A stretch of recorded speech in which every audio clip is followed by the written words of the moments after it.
Voilà, mes amis, on va commencer notre Zoom avec nos amis de La Réunion et de Madagascar. Et de toute façon, je vais monter après mon intervention sur mon site, donc on pourra la réécouter, même pour tout le monde. Je voudrais aujourd'hui, on n'a pas tellement de temps, je vais parler à peu près pendant, on va dire, une petite demi-heure, et puis après, peut-être un peu moins même, et puis après, je vous laisserai poser des questions parce qu'à 4 heures, il faut absolument que je m'arrête. Il est 3h15, on a à peu près 3/4 d'heure. Je voudrais traiter d'un sujet, il faut dire aux gens de fermer leur micro pendant mon intervention.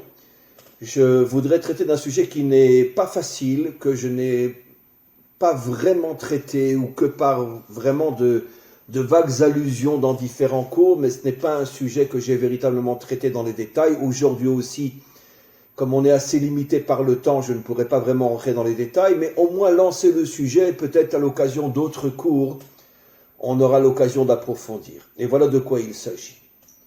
En vérité, il y a un lien assez incroyable entre l'histoire du peuple juif et l'histoire des peuples noirs, des peuples africains. Dans quel sens? Dans le mauvais sens. En ce sens que finalement, si on regarde l'histoire, les deux peuples qui ont été les plus humiliés, les plus combattus, les plus transformés en esclaves, voire même, c'est les Juifs et les Noirs. On voit, bien sûr, il y a eu des guerres dans toute l'histoire entre les peuples, mais on appelle par exemple l'antisémitisme ou le racisme. Quand on parle de racisme, ça fait allusion aux Noirs. Quand on parle d'antisémitisme, le mot change, mais finalement c'est la même chose. Finalement, le monde occidental a toujours humilié, poursuivi, essayé d'exploiter, de détruire et les Juifs et les Noirs. Et c'est assez étrange. Parce que finalement, quel est le lien? Ce que je vais expliquer d'une manière assez profonde, mais encore une fois, pas suffisamment pour pouvoir tout expliquer.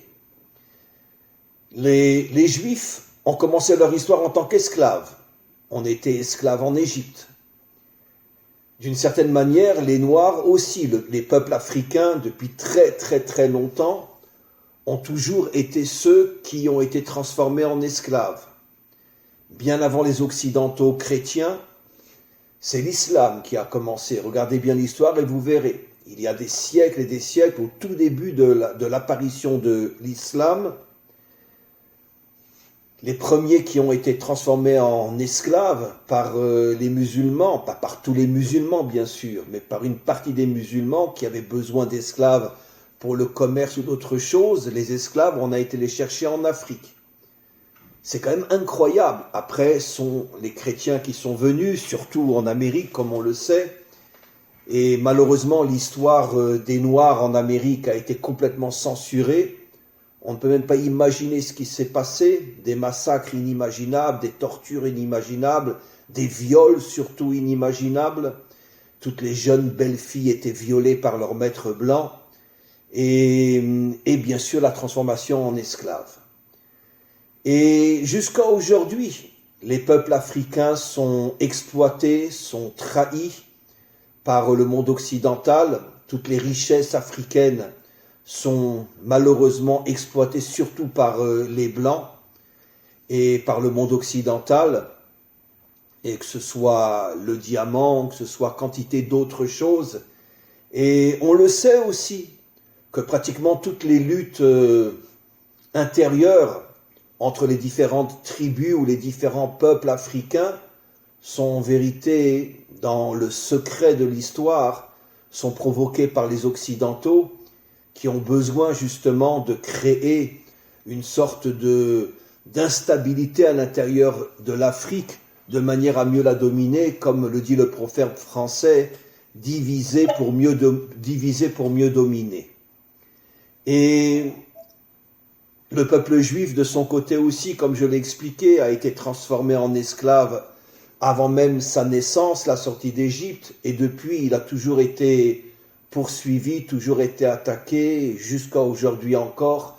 C'est uniquement la forme qui change, mais le problème reste le même. Alors, c'est quelque chose qui interpelle. Comment se fait-il que finalement les deux peuples les plus attaqués, les plus poursuivis, les plus humiliés dans pratiquement toute l'histoire, surtout par le monde occidental, sont les Juifs et les Noirs? Pourquoi? C'est ce que je vais essayer d'expliquer un petit peu.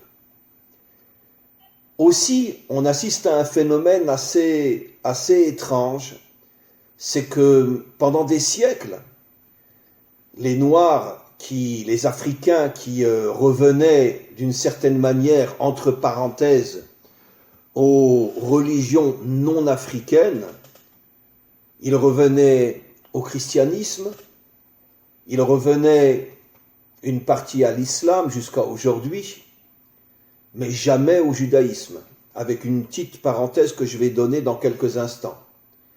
Par contre, depuis la naissance d'Internet et depuis la diffusion de la Torah partout dans le monde, on assiste à quelque chose d'absolument inimaginable. Vous ne le savez peut-être pas, vous qui m'écoutez de la Réunion ou de Madagascar, mais c'est des milliers aujourd'hui en Côte d'Ivoire, je ne me rappelle plus le nom des pays, enfin en Côte d'Ivoire, au Congo, et pratiquement tous les pays noirs francophones, des milliers, véritablement des milliers d'Africains écoutent les cours de Torah aujourd'hui, et beaucoup même sans se convertir, et je le sais parce que j'ai moi-même, je ne suis pas le seul, mais j'ai moi-même des milliers, mais je parle vraiment de milliers d'Africains qui me suivent dans tous les pays d'Afrique francophone, avec lesquels je suis en contact, et eux-mêmes me disent, un petit peu d'ailleurs ce qui se passe aussi à Madagascar et à La Réunion, que même sans se convertir, ils ont décidé de vivre comme des Juifs. Et ils font Shabbat, ils essayent de manger kasher, ils font les fêtes sans même s'être convertis, comme s'ils se considèrent comme Juifs. C'est un phénomène très très très nouveau qui est né avec Internet, avec la diffusion de la Torah dans le monde. Mais comme s'il y avait une sorte de retour absolument incroyable, et peut-être plus fort encore que le retour vers la chrétienté ou le retour vers l'islam. Et je voudrais rajouter quelque chose, une parenthèse assez étonnante, qui va montrer encore un lien absolument incroyable entre l'histoire d'Israël et l'histoire des peuples africains. D'abord, comme vous le savez, quand les 10 tribus ont été exilées par le roi Sancheriv, je ne sais pas comment on dit en français Sancheriv, en tout cas en hébreu Sancheriv, les 10 tribus ont été exilées avant la destruction du premier temple, 50 ans avant à peu près. La tribu de Dan, qui était une tribu très très importante, elle, une partie a été exilée et une autre est arrivée à s'enfuir et sont partis en Afrique. Et c'est de là que viennent les Juifs éthiopiens. Et aussi les Danites en Afrique. Vous avez entendu parler des Danites en Afrique? C'est toute une tribu qui compte des centaines de milliers d'Africains qui se réclament du nom Danite, de la tribu de Dan, et qui prétendent, et très certainement à juste titre, être les descendants de ces milliers de Juifs de la tribu de Dan qui sont partis en Afrique. Une partie sont devenus les Juifs éthiopiens, dont une grande partie sont revenus en Israël, comme on le sait, et une autre partie est restée en Afrique, et bien sûr c'est multiplié, puisqu'on parle d'un phénomène qui s'est passé il y a 3000 ans, et donc sont devenus ce qu'on appelle la tribu des Danites en Afrique. Il y en a en Côte d'Ivoire, il y en a au Congo, il y en a dans beaucoup d'endroits, et ils sont des centaines de milliers en Afrique. Ils ne sont pas juifs dans le sens, on pourrait dire, légal du terme, puisqu'il y a eu des mariages mixtes énormes, mais en tout cas leur origine est sans aucun doute de la tribu de Dan.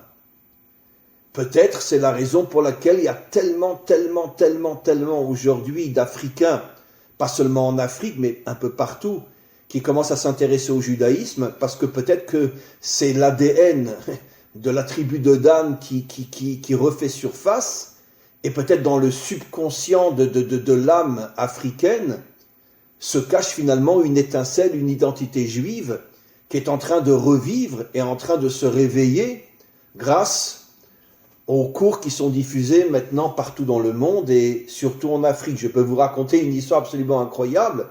J'ai un ami ici israélien qui est un homme d'affaires et qui a ouvert une grande société en Afrique. Je crois que c'est, il me semble que c'est au Congo, je ne sais plus. Et tous les travailleurs qui sont là-bas, la grande majorité, sont des Africains. Et une grande partie d'entre eux écoutaient mes cours. Et ils ont institué dans son entreprise, ça touche vraiment des dizaines et des dizaines de travailleurs, que tous les matins, avant de commencer à travailler dans l'usine, ils écoutent un de mes cours sur le site. Ça veut dire qu'ils sont des dizaines devant l'écran. Mon ami leur a installé un immense écran et ils écoutent un cours avant de commencer à travailler. Et c'est quand même quelque chose d'absolument incroyable. Vous-même, à La Réunion et à Madagascar, vous m'avez dit, et c'est le cas de dizaines, voire même de centaines d'entre vous, que vous mangez kasher, que vous faites Shabbat, etc., sans être réellement passé par le biais de la conversion légale. Mais il semblerait que véritablement, dans le subconscient de votre âme, vous ressentez véritablement les liens avec le peuple juif. Ce qui est encore une fois un phénomène tout à fait nouveau. Maintenant, je voudrais renforcer ce que je dis, et après j'expliquerai plus profondément, en vous rappelant, comme je l'ai souvent enseigné dans mes cours, que la première épouse du premier libérateur d'Israël, celui qui nous a sortis d'Égypte, Moshe, sa première épouse était une Africaine. Moshe avait 20 ans lorsqu'il est sorti voir ses frères qui étaient tous esclaves. Il a vu, comme le raconte la Torah, un Égyptien qui frappait à mort un Juif. Il n'a pas pu se retenir, lui-même est intervenu, il a frappé l'Égyptien, il l'a tué. Malheureusement, il y avait des dizaines et des dizaines de témoins. Il a été dénoncé et donc il a été condamné à mort. Il a réussi à s'enfuir sans rentrer dans les détails et il n'a pas quitté l'Afrique. Bon, l'Égypte, c'est le nord de l'Afrique, mais il est descendu, d'après notre tradition, d'après nos maîtres, d'après des commentaires qui sont millénaires, il est descendu au cœur de l'Afrique, et là-bas, il a rejoint un peuple qui était extrêmement, on pourrait dire, soumis, exploité par des tyrans qui vivaient là-bas, et il a aidé ce peuple à faire une sorte de révolution, de se révolter contre les tyrans qui martyrisaient ce peuple.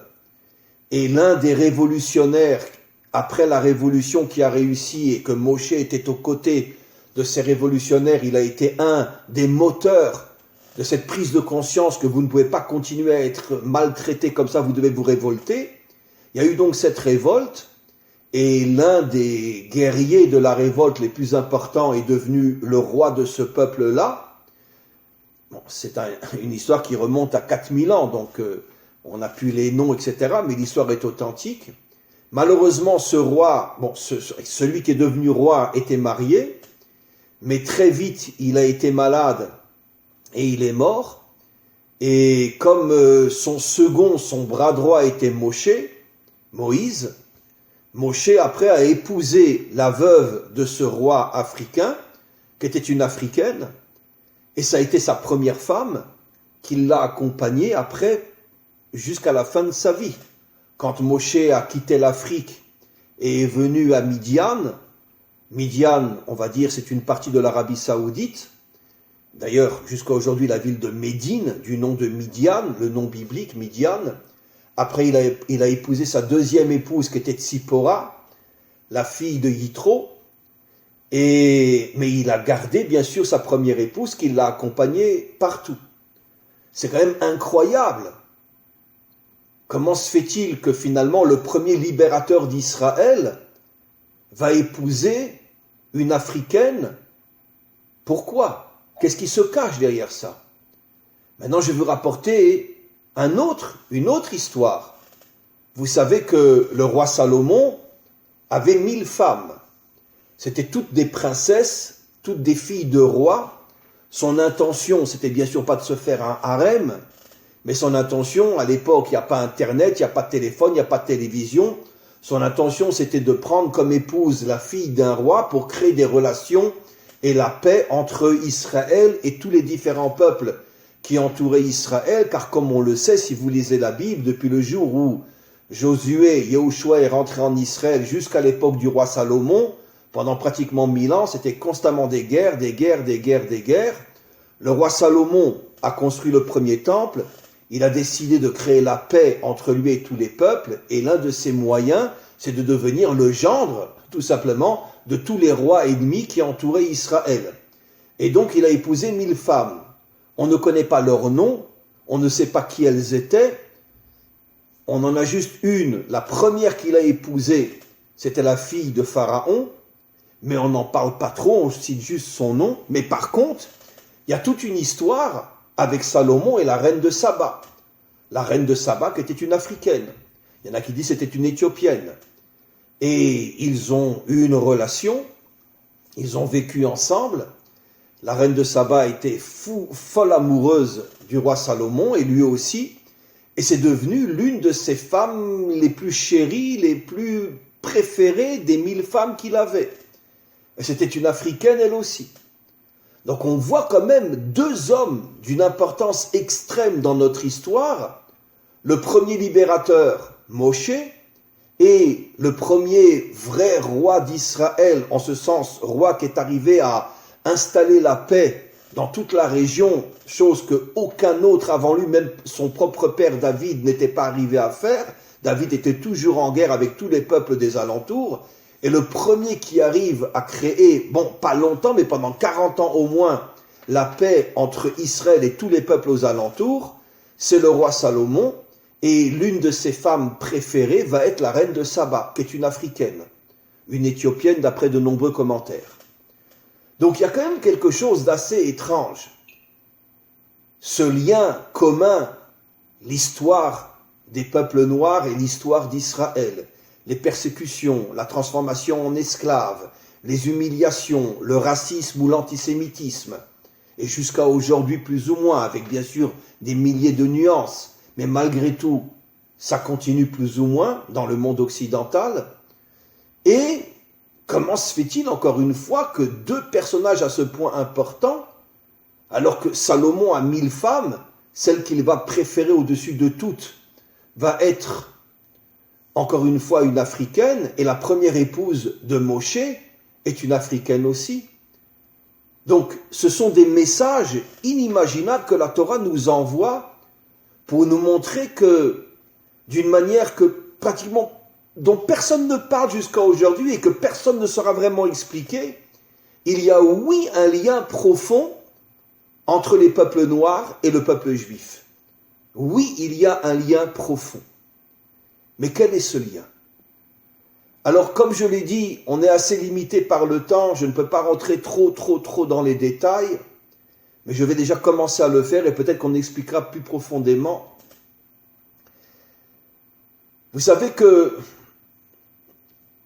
vous avez entendu parler des différents attributs divins, les 10 attributs divins, et vous savez que le plus important de tous, important dans le sens qu'il est celui qui véritablement, comme je vais l'expliquer, il est celui duquel dépend la délivrance finale et la réparation des mondes et l'unité entre tous les peuples. Cet attribut s'appelle Malchut. La traduction française, malheureusement royauté, déforme et abîme énormément le sens profond de ce qu'est la Malchut en hébreu. Mais bon, on va traduire par royauté. Qu'est-ce que j'entends par royauté? Eh bien, l'accomplissement de ce que disent nos prophètes depuis des millénaires. En ce jour, Dieu sera roi sur toute la terre. C'est-à-dire que la mission d'Israël, Israël a été choisi, comme je dis toujours, pas élu, mais choisi. J'ai fait récemment encore un cours où j'explique la différence entre être élu et choisi. On n'est pas le peuple élu, on est le peuple choisi, ce qui n'a rien à voir avec élu. Élu, ça veut dire que tu es le meilleur, et on n'est pas le peuple élu, on est un peuple choisi.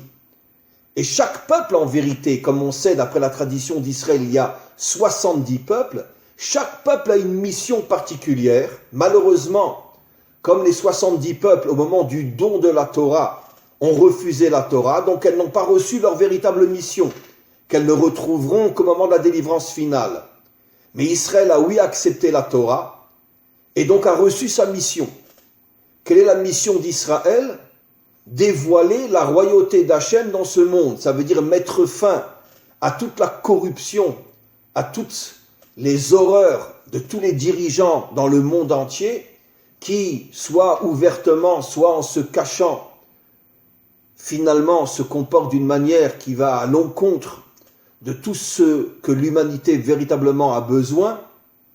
Ils ne sont là que pour leur pouvoir personnel, que pour leurs besoins et leurs intérêts personnels, comme c'est le cas dans tous les pays sans exception, sauf que dans les pays démocratiques, comme je le dis toujours dans mes cours, la démocratie est une belle vitrine qui cache en vérité tout ce qui se passe derrière la vitrine, mais en vérité, peut-être que l'une des dictatures les plus dangereuses est précisément la démocratie, en ce sens que personne n'est vraiment au courant de ce que font véritablement les dirigeants, parce qu'ils se cachent derrière les belles valeurs de liberté, fraternité, égalité, mais qu'en vérité, ils ne sont pas mieux que Staline ou Hitler, mais simplement qu'ils se cachent dans tout ce qu'ils font.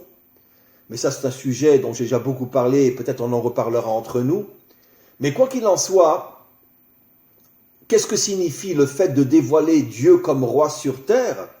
Ça veut dire d'enlever la royauté, d'enlever, on pourrait dire, la direction à tous ces hommes corrompus, tous ces méchants qui finalement exploitent les peuples à leurs intérêts personnels pour ramener le monde et l'humanité tout entière à son véritable dirigeant qui est le créateur et le maître du monde.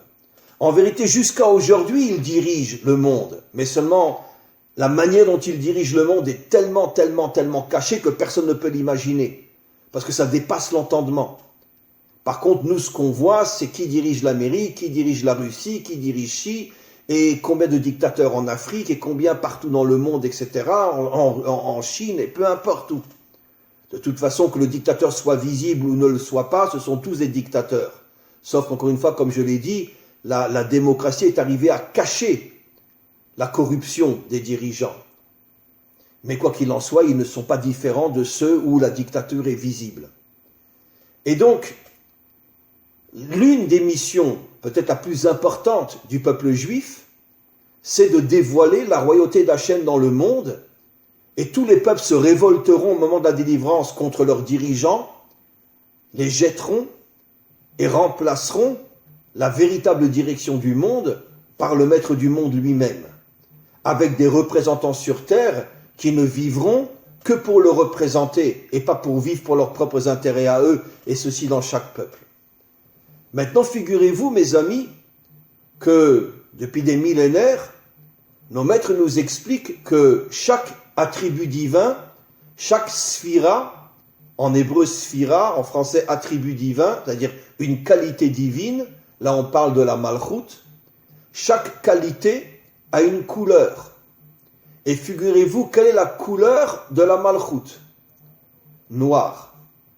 La couleur de la malchoute, c'est le noir. C'est absolument incroyable. Par exemple, la rigueur a pour couleur le rouge. La sagesse a pour couleur le blanc. L'équilibre entre les contraires, ce que j'appelle souvent dans mes cours Tiferet, a pour couleur le vert. Mais la couleur qui définit la malchoute, la royauté, c'est-à-dire le dévoilement de la royauté d'Hachem dans ce monde, c'est le noir. Vous comprenez, mes amis, quel est le lien entre la mission d'Israël et les peuples africains ? Comment se fait-il que les peuples africains sont noirs ? Comment se fait-il que la première épouse de Moshe était une Africaine ? Que la préférée de toutes les épouses du roi Salomon était une Africaine ? Comment se fait-il qu'Israël a reçu pour mission de dévoiler la royauté d'Hachem dans ce monde et qu'il y a sur terre la couleur noire, et nos maîtres affirment depuis des millénaires que la couleur noire est l'emblème de la royauté d'Hachem?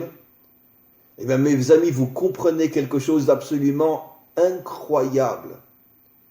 que les peuples noirs, eux aussi, comme Israël, sont en première ligne du dévoilement futur d'Hachem en tant que dirigeant de ce monde.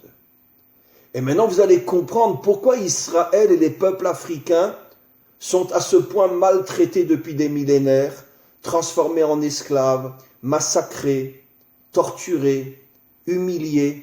Pourquoi ? Parce qu'en vérité, tous les dictateurs de ce monde, quelle que soit la forme de la dictature, ont compris dans leur subconscient, et peut-être des fois plus que dans le subconscient, qu'en vérité que la mission d'Israël et des peuples africains était de dévoiler la royauté d'Hachem dans ce monde. C'est incroyable ce que je vous dis, surtout que vous allez me dire, mais attends, mais les Africains n'ont pas reçu la Torah. Mais comme par hasard, depuis qu'il y a des cours de Torah partout dans le monde, je peux vous dire que mes élèves les plus fous de la Torah sont précisément des Africains, plus encore que partout dans le monde. Ils ont une vibration pour la Torah que je n'ai jamais vue, jamais rencontrée dans ma vie. Jamais.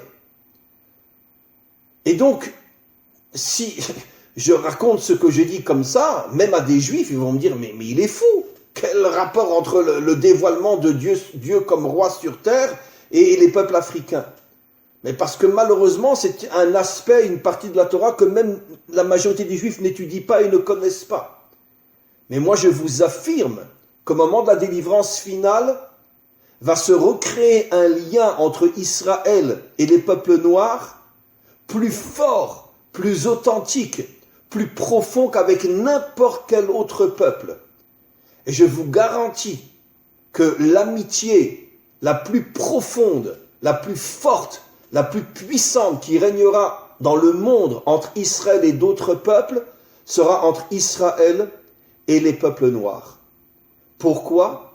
Parce que les peuples noirs, comme Israël, ont une mission particulière de dévoiler la royauté d'Hachem dans ce monde. Alors vous allez me dire, Israël, on peut à la rigueur comprendre, puisqu'on a reçu la Torah. Mais les peuples africains n'ont pas reçu la Torah. Comment peuvent-ils le faire ? Alors, la réponse, elle est très simple. Pourquoi, au départ, maintenant je vais vous l'expliquer, Moshe a été épousé une Africaine? Parce que Moshe, qui était un prophète inimaginable, savait qu'il fallait un lien entre ces deux peuples et qu'il fallait une unité entre ces deux peuples pour accomplir la mission de dévoiler Hachem comme roi dans ce monde. Et pourquoi le roi Salomon a préféré, parmi ses 1000 femmes, il a préféré la reine de Saba? Pourquoi? Parce que lui aussi, il a tenté de réunir, de rallier, de reconstruire ce lien entre ces deux peuples. Mais malheureusement, ça n'a pas marché. Parce qu'après, il y a eu tous les problèmes qu'il y a eu à l'intérieur du peuple juif lui-même, qui ne s'est pas toujours comporté à l'égard de Dieu et de la Torah comme il aurait dû se comporter. Il y a eu l'exil des 10 tribus, il y a eu 2 destructions de temples, il y a eu 4 exils. Ce qui fait que le peuple juif a tellement été préoccupé par ses propres malheurs que comment voulez-vous qu'il s'occupe des autres? Et puis les peuples africains aussi. Maintenant vous allez comprendre pourquoi le monde occidental, qui a produit d'une certaine manière les plus grands destructeurs et les plus grands dictateurs de ce monde. Il n'est pas le seul, mais en tous les cas, et croyez-moi, tous les dictateurs, on le sait très bien, tous les dictateurs qui ont été montés en Afrique, c'est les grandes sociétés financières blanches qui sont derrière. On le sait très bien aujourd'hui. Donc, en vérité, la véritable dictature, elle est entre les mains du monde occidental. C'est la raison pour laquelle le dernier exil d'Israël, qui dure depuis 2000 ans, c'est l'exil au sein même du monde occidental qui est symbolisé par le personnage de Ésaü, de Esav. Les plus grandes guerres, les plus grands massacres, dans toute l'histoire humaine, c'est le monde occidental. Pas le monde occidental uniquement moderne, bien que le monde occidental moderne, entre la Première Guerre mondiale et la Deuxième Guerre mondiale, sont morts 70 millions de personnes. En 40 ans, 70 millions. Pas en 40 ans de guerre, mais il y a eu la Première Guerre mondiale qui a duré 4 ans, la Deuxième Guerre mondiale qui a duré 4-5 ans. Entre les deux, il y a eu à peu près 20 ans, donc en 30 ans, 70 millions de morts. En 2 guerres qui à elles deux ont duré 8-9 ans. 70 millions de morts, sans compter tout ce qui s'est passé avant, les croisades, l'Inquisition, la guerre de 100 ans, etc. Donc ce sont vraiment des gens qui vivent, comme on l'a vu précisément dans la paracha de la semaine dernière. Yitzhak, quand il baignait Esav, il lui dit, tu vivras, Bechar Becha Tirié, tu vivras avec ton épée à la main. L'Occident, c'est un peuple guerrier. D'ailleurs, j'expliquerai ce soir dans un autre cours qui sera aussi sur mon site, qu'en vérité, c'est la raison pour laquelle le monde occidental a adopté la religion chrétienne qui ne parle que d'amour et de bonté pour se créer une vitrine et cacher son véritable caractère. Parce que justement, le monde occidental est tellement violent, il est tellement assassin et meurtrier, qu'ils ont eu besoin de se créer une religion qui va nous faire croire tout le contraire de ce qu'ils sont véritablement sur le terrain. Bien sûr, je ne parle pas de tel ou tel citoyen, je parle des dirigeants et je parle malheureusement des peuples qui sont exploités et qui sont soumis et qui sont obligés de suivre leurs dirigeants. Parce qu'évidemment que pendant la guerre 14-18, les soldats français n'avaient pas le choix. Vous savez tous et toutes que s'il y avait un Français qui refusait de se battre, il était immédiatement fusillé. Pendant la guerre 14-18, immédiatement, il y a eu des milliers de soldats français qui se sont rendus compte de l'absurdité de cette guerre. Des milliers de soldats français ont été fusillés par les Français eux-mêmes pendant la guerre 14-18. Ou tu tues, ou on te tue. Et donc, ça j'en reparlerai dans un autre cours de cette histoire avec justement la chrétienté et le monde occidental. Mais quoi qu'il en soit, le monde occidental s'est attaqué comme jamais personne au peuple noir, parce qu'il semblerait que dans le subconscient ou même dans le conscient des dirigeants occidentaux, ils savaient que le peuple noir avait une mission qui allait mettre fin à toutes les dictatures et à tout le mal qu'il y a dans le monde, à toute cette corruption qu'il y a dans le monde, et c'est la raison pour laquelle ils ont tout fait pour les transformer en esclaves. Comme l'expliquent nos maîtres, quand tu veux savoir quelle est la mission d'un homme, regarde le mal qu'on lui fait. Si un homme est transformé en esclave, ça veut dire qu'il a une nature de roi. Et pourquoi on le transforme en esclave? Pour l'éloigner au maximum de sa mission d'être un roi, ou de dévoiler la royauté d'Hachem. Et encore une fois, au moment de la délivrance finale, on va avoir une révolution incroyable dans le monde, où vous allez voir toujours l'un à côté de l'autre, un juif et un noir, un juif et un noir. Une amitié comme on ne peut même pas imaginer, qui va se reconstruire parce que ce sont les deux dimensions dans ce monde qui, plus que toutes les autres, ont le devoir de dévoiler la royauté d'Hachem dans ce monde.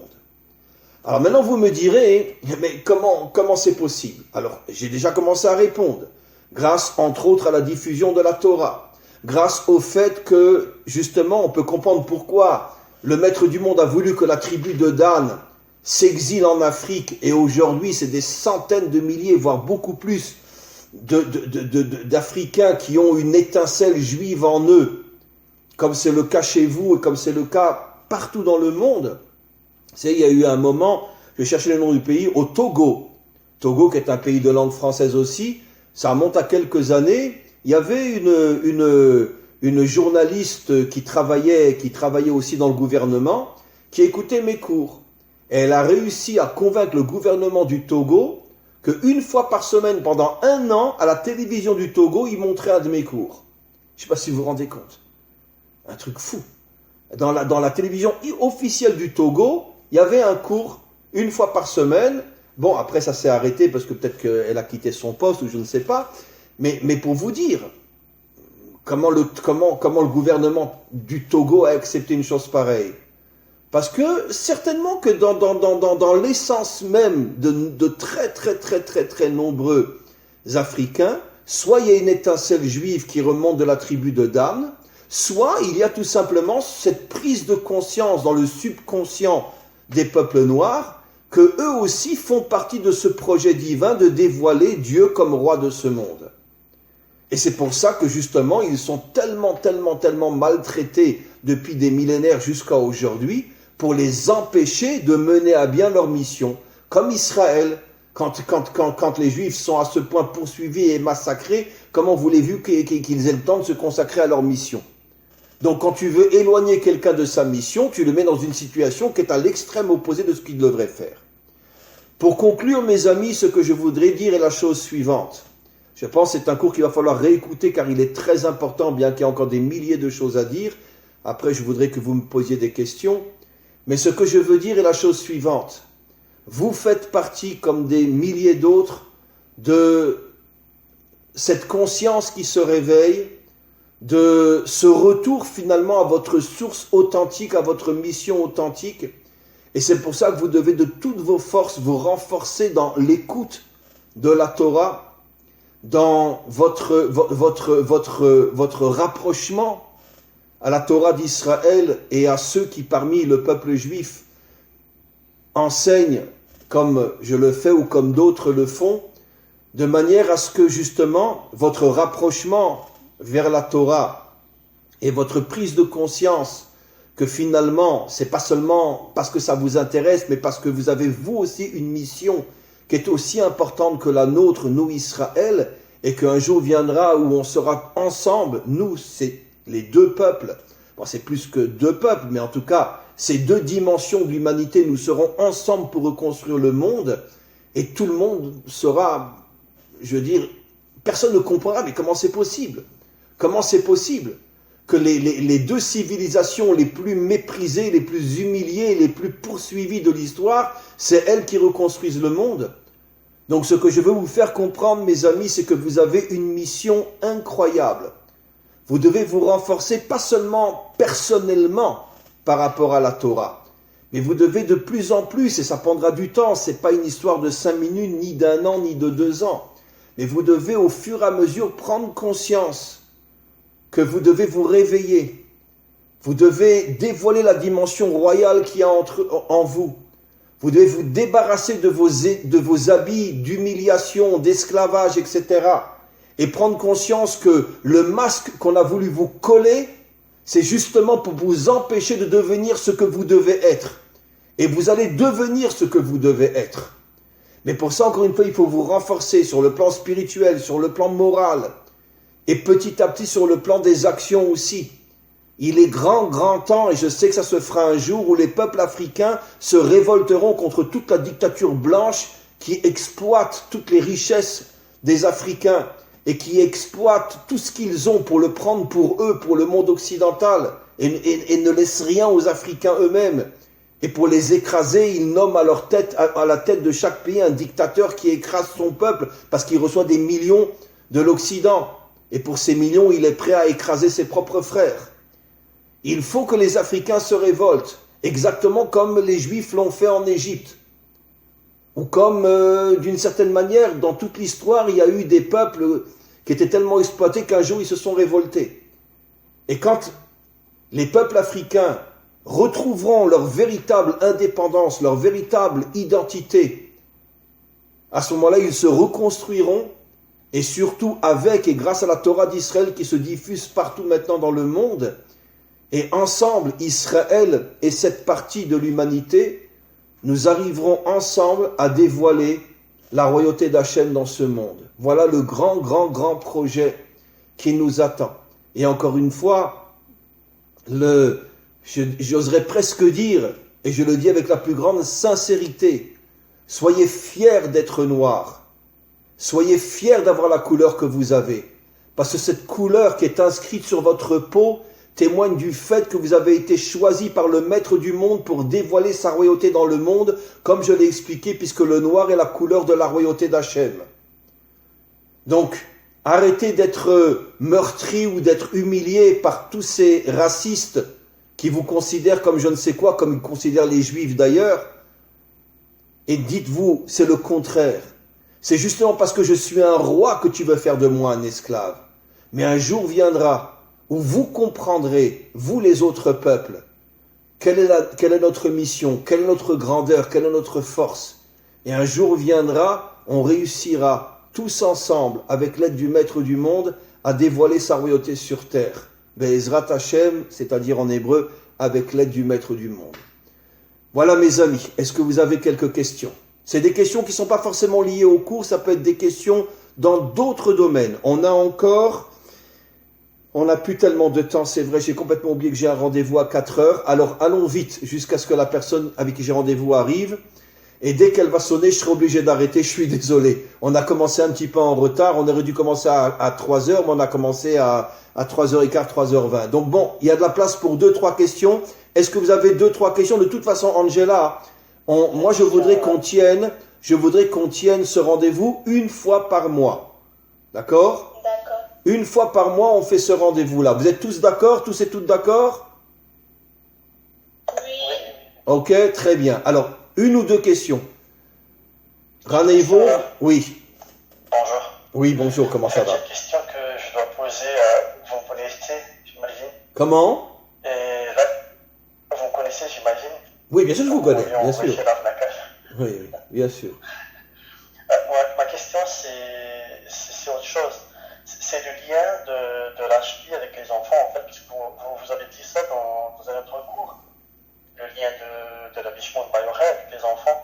Et aussi, deuxième question, si c'est le symbole du feu dans le lac Baomer. Est-ce que vous pouvez nous expliquer? Par rapport au noir et le feu? Non, c'est pas par rapport au noir, c'est par rapport au lac Baomer. La fête de l'Akba Omer, qui est la fête de Rabbi Shimon Bar Yochai, le maître du Zohar, où on allume des feux, etc.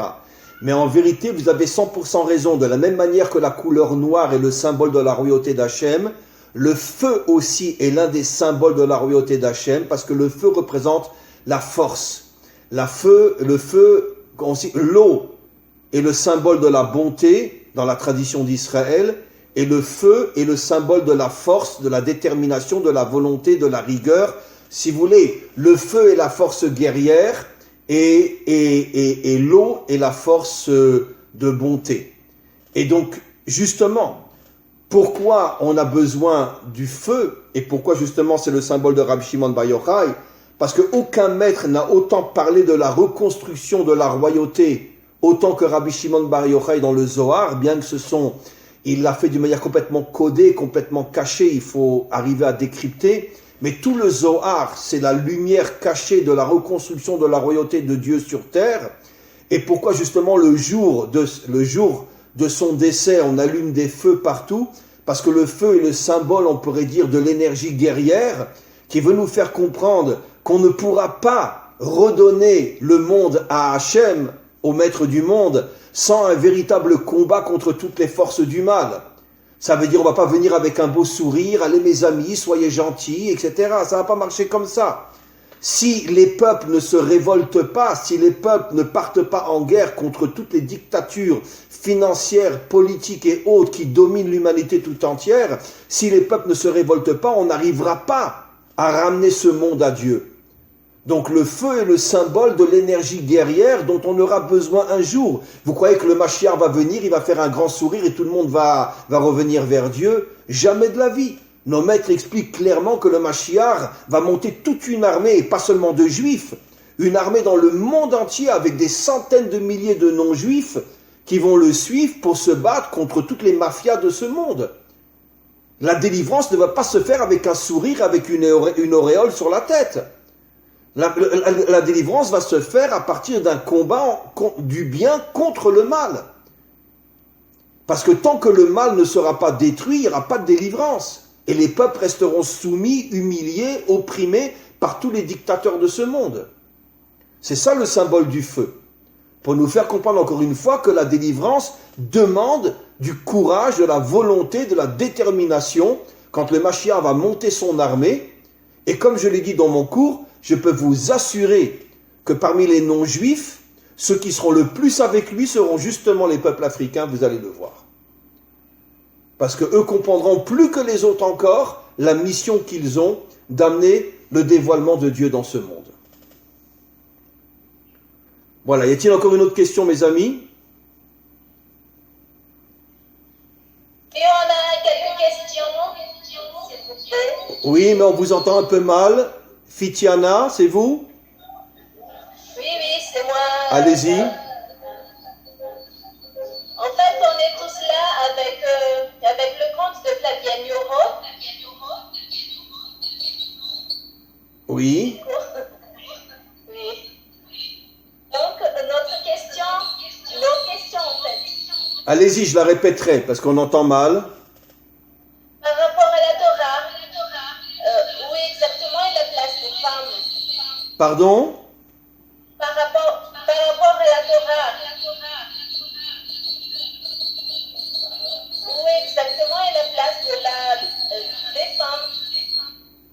Là, vous me demandez quelle est votre place à l'intérieur de la Torah? Par rapport à la Torah, où exactement est la place des femmes? C'est ce qu'elle a demandé. Ah, la place des femmes dans la Torah. Alors écoutez, si vous suivez les cours que je donne, combien de fois j'ai expliqué que ce monde est construit sur le principe de l'extériorité et de l'intériorité. Il y a ce qu'on voit et il y a ce qui est caché. Ce monde, c'est pas seulement ce qu'on voit, il y a énormément d'énergie, de force cachée dans ce monde. Et de la même manière, au niveau de l'humain, l'homme représente le monde de l'extériorité et la femme représente le monde de l'intériorité. Et selon notre tradition millénaire, les plus grandes énergies, les plus grandes forces qui déterminent l'avenir du monde et sa réparation viennent précisément du monde de l'intériorité plus que du monde de l'extériorité. Mais regardez comment ce que je vais dire confirme tout mon cours. Pourquoi les femmes pendant des millénaires ont été piétinées, humiliées par l'homme? Pourquoi elles ont été transformées en servantes au service de l'homme? Mais pourquoi? Et jusqu'à aujourd'hui, avec toutes les nuances qu'il faut apporter, surtout dans le monde occidental où la femme est très libérée. Mais si on regarde le monde au niveau de la grande image, la femme est toujours, malgré tout, assez soumise par rapport à l'homme. Et pourquoi? Parce que justement, c'est ce que j'explique. Plus un être, un peuple, une civilisation, une nation est humiliée, et plus c'est la preuve que sa mission est d'être tout en haut. Et nos maîtres affirment que l'épouse est la couronne de son mari. C'est un verset explicite. C'est-à-dire, qui fait de l'homme un roi, c'est son épouse. Qui lui octroie le statut de roi, c'est son épouse, qui est sa propre couronne sur sa tête. Ça veut dire que nos maîtres affirment que le rôle de l'épouse est infiniment plus puissant que le rôle de l'homme. Et c'est la raison pour laquelle l'homme a toujours piétiné la femme, c'est la raison pour laquelle il l'a toujours soumise et piétinée, pour l'empêcher de jouer son véritable rôle, qui est celui d'être la couronne du monde. Parce que les énergies que contient la femme sont des milliards et des milliards de fois plus puissants que les énergies que contient l'homme. Un jour, le rabbi de Lubavitch, après le décès de son épouse, a dit que tout ce qu'il est devenu, c'est écrit, c'est un texte qu'il a enseigné, que tout ce qu'il était, il le devait à sa femme. C'est elle qui a fait de lui l'un des rabbis les plus puissants, les plus reconnus de ce monde dans ces dernières générations. Il l'a dit. Il a même expliqué que les deux niveaux les plus hauts de son âme, il les doit à sa femme. Ça veut dire il a reconnu, mais qui pouvait imaginer ça? Parce que sa femme, on la voyait pratiquement jamais. On ne voyait que le rabbi de Lubavitch à New York. On ne parlait que de lui. Qui parlait de sa femme? Et voilà qu'après le décès de sa femme, il révèle, mais qu'est-ce que vous croyez? Vous croyez que c'est moi? Mais tout ce que je suis, tout ce que j'ai fait, je le dois à ma femme. C'est elle qui m'a donné toutes les énergies spirituelles que je diffuse aujourd'hui. Je lui dois tout à elle. Et comme on a un texte connu dans le Talmud, que Rabbi Akiva, lorsqu'il est arrivé à avoir 20 000 élèves, un jour il s'est retrouvé avec ses 20 000 élèves devant son épouse, et il a dit à ses 20 000 élèves, tout ce que je suis, tout ce que vous êtes, vous savez à qui on le doit? À elle. C'est elle qui a fait de moi ce que je suis et ce qui a fait de vous ce que je suis. Et c'est toujours pareil, mes amis. Plus une force est forte et plus elle est cachée. Exactement comme l'énergie qu'il y a dans l'atome. Les énergies les plus fortes sont les énergies cachées. Et justement, c'est pour ça, de la même manière que les dictateurs ont oppressé les Noirs ou ont oppressé les Juifs, pourquoi l'homme oppresse la femme? Parce qu'il ne veut pas laisser la vérité se dévoiler. Parce que la femme contient beaucoup plus de force que l'homme. Et en vérité, un homme devrait respecter sa femme, je vais exagérer en disant presque comme il respecte Dieu. S'il a vraiment une véritable épouse virtueuse à ses côtés. Alors évidemment que la femme doit faire aussi des efforts énormes pour être une épouse vertueuse, pour être un modèle de moralité, de spiritualité. Mais à partir du moment où elle devient véritablement un modèle, mais son mari doit la regarder comme si c'était vraiment un rayonnement de Dieu sur terre. parce qu'elle a des forces que l'homme n'a pas. C'est pour ça que la Torah nous dit « L'otov veyot adam levado ». L'homme ne peut pas rester seul. Faisons-lui une aide à ses côtés. Et qu'est-ce que veut dire le mot tov en hébreu? Ça veut dire lumière. Ça veut dire, qu'est-ce que nous dit la Torah? Un homme sans épouse est un homme sans lumière. Un homme qui vit dans l'obscurité totale. Nos maîtres disent que la femme, l'épouse, est la lumière des yeux de son mari. Ça veut dire que si un homme n'est pas marié, c'est comme si c'est un aveugle qui avance dans l'obscurité. Il voit rien, il sait rien, il entend rien. Il lui manque on peut dire toutes les forces qui font d'un homme un homme. Les yeux, l'odorat, le parler, l'ouïe. La femme lui apporte tout. Donc, c'est toujours le même système, mes amis. Donc, vous me demandez quelle est la place de la femme dans la Torah? La femme doit être dans le couple et dans la famille le premier modèle de la Torah. C'est elle qui doit prendre sur elle, plus encore que le mari, la cacheroute, le Shabbat et toutes ces choses-là. C'est elle qui doit être le modèle de l'accomplissement de la Torah pour après amener avec elle et tirer vers elle son mari, les enfants. Et ça, c'est une chose sûre et certaine. Si le mari est très fort en Torah, mais la femme très légère, les enfants ne suivront pas forcément. Mais si la femme est un vrai modèle de Torah, même si le mari est moins dans la Torah, les enfants suivront. Parce que le modèle féminin est beaucoup plus fort que le modèle masculin. Donc les femmes ont une responsabilité énorme. D'ailleurs, nos maîtres nous disent que la première délivrance, la sortie d'Égypte, est venue par le mérite des femmes, et la dernière délivrance, la délivrance finale, sera par le mérite des femmes. Vous vous rendez compte ce que nos maîtres nous disent? Que la délivrance finale se fera par le mérite des femmes. Pourquoi? Parce qu'une femme vertueuse dégage des énergies qu'aucun homme ne possède. Voilà. Y a-t-il encore une question?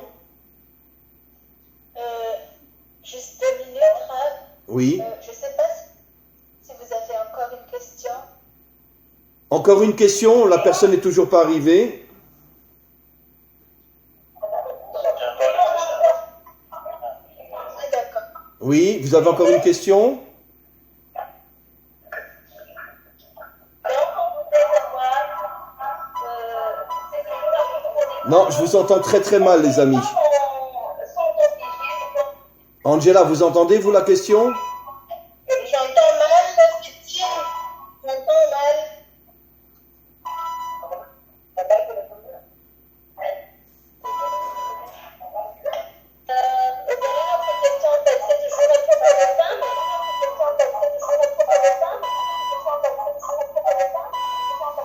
Non, il y a un problème au niveau de l'audition, je n'entends pas.